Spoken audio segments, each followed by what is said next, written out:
Сосема накратко и продолжение на ова што го кажа колегата Милошовски. Значи, добро е да се види сликата која што ја даваат кандидатите за министри према Собранието на Република Македонија и пратениците избрани од народот. Во моментов, освен мандатарот и уште тројца кандидати за министри, ние од 19 кандидати за министри имаме тројца присутни во сала.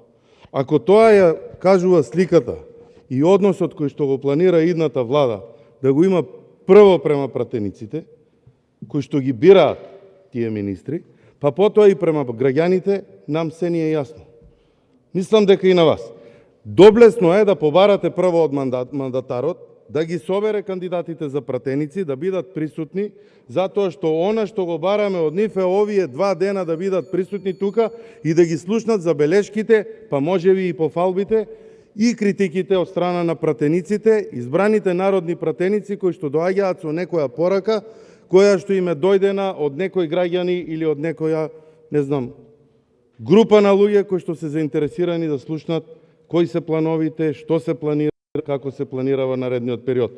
Честно е према нас, пратениците прво, а потоа и према граѓаните, кандидатите за министри да бидат тука. А вие како прв меѓу еднаквите да побарате од мандатарот да го обезбеди тој услов во Собранието на Република Македонија. Благодарам. За услов за работата е доволно